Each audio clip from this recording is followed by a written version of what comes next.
American news: Biden faces new pressure to drop out of presidential race. 120,000 STOLEN babies, Georgia's trafficking scandal.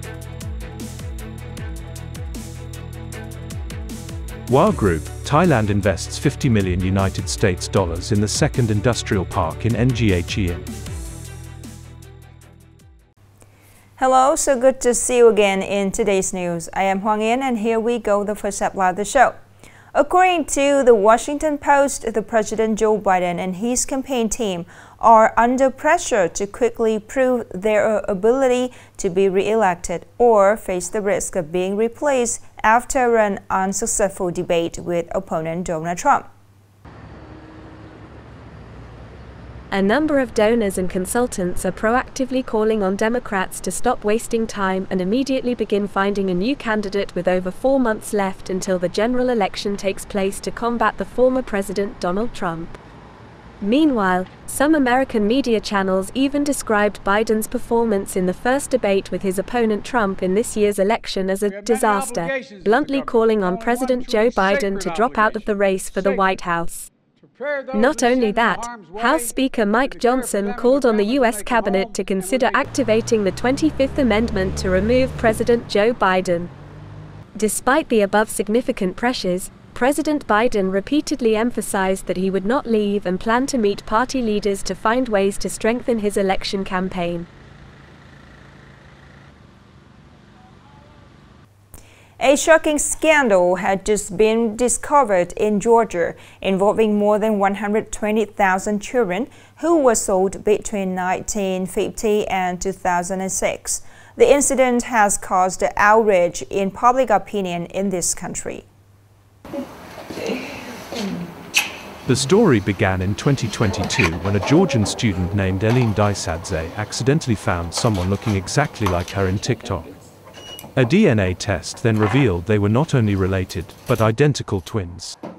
Far from an innocent case of separation at birth, the investigation found that tens of thousands of Georgian children had been sold illegally over the past 50 years. Stakeholders include a network of maternity hospitals, nurses and adoption agencies that colluded to take the children from their parents, falsify birth records, and place them with new families at home and abroad in exchange for cash. The Georgian government over time has been opening an investigation based on information from journalists to clarify the case and hold those involved responsible. The Standing Committee of Nghe An Provincial Party Committee has recently approved the WHA Group from Thailand to carry out investment procedures for WHA Industrial Zone 2 in Nghe An on a total area of more than 183,000 hectares. Total investment capital of the project is $50 million United States dollars within 50 years from the date of approval of the investment policy. The WHA Industrial Zone 2 Nay and belongs to Zone D, Nam Kam Industrial Park in Ghi Loc District. WHA Industrial Zone 2 includes 2 areas. Area 1 is nearly 118 hectares large in Ghi Hung Commune. Area 2 is more than 65 hectares large in Ghi Dong Commune. The project aims to develop industrial park infrastructure in order to create a clean land fund and synchronous infrastructure to serve the attraction of secondary projects for investment, production and business activities. It is expected that WHA Industrial Zone 2 will be completed and put into operation from the first quarter of 2025 to the first quarter of 2028. Upcoming are some updated news.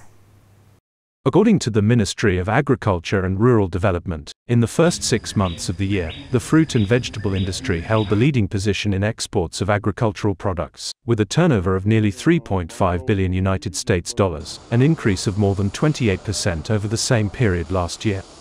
Durian, dragon fruit, banana are the fruit products that made the main contribution to export growth in the first half of 2024. Experts predict that, with abundant supply, it can meet large market demand.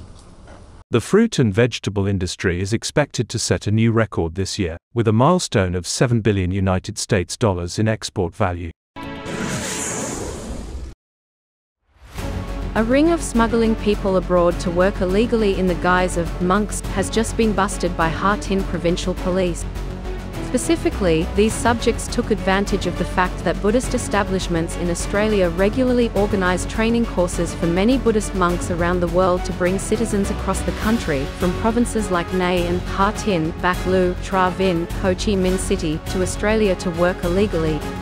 They falsified tourist visa applications in the name of fake monks, Buddhists, at a cost of 300 million Vietnamese dongs per person. Ha Tin Provincial Police are further investigating the case and handle it in lines with the law. Expensive airfare prices and rising costs in the first half of the year have impacted the travel need of domestic tourists. Accordingly, the first half of the year witnessed a change in the way Vietnamese tourists travel when they give priority to nearby destinations rather than ones in long distances to save air costs. According to MustGo, an online booking platform, in southern provinces such as Nha Trang, Phan Thiet, and Vung Tau, there is always a high number of tourists on weekends. However, only very few of them come from the north. The influence of costs on tourism is also reflected in the increasing demand for traveling by train. Demand for summer train travel increased by 40% over the same period last year.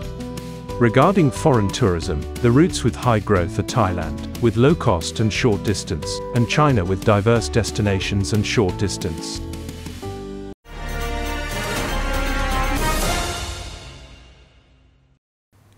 Born and raised in a small village in the highland of Nghệ An, for decades, a man named V. Moon has diligently collected documents, folk songs, proverbs, as well as been teaching local people Lai Pao script in order to preserve the culture of Thai ethnic group.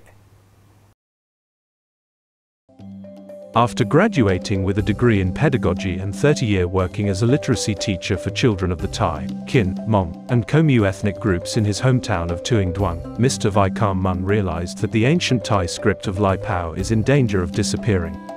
Many Thai ethnic officials, teachers and students who are ethnic minorities do not know or care about their ethnic script. In 2013, Mr. Mun began researching and drafting the Lai script to serve the work of teaching Thai language.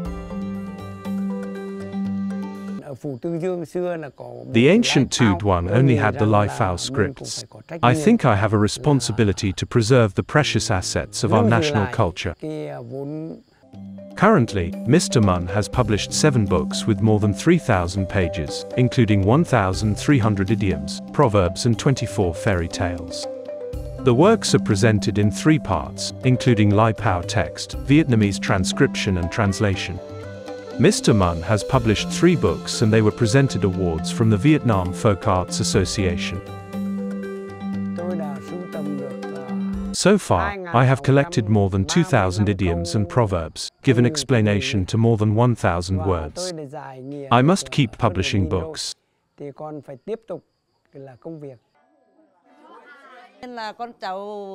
People only know how to dance and sing. Uncle Mun recorded national culture. If we don't know or don't remember anything, we can ask Uncle Mun. In a small house hidden in the middle of Sieng Lip village, laughter and lectures still resound every day. The eyes of students reflect great passion for learning Lai Phao scripts, meanwhile folk songs and proverbs are sung proudly. Cultural treasures have been spread and passed on to future generations by outstanding artisan Vikram Mun who has enthusiasm and love for the homeland. The last story to end our program today. Thank you so much for your attention. Goodbye and see you later.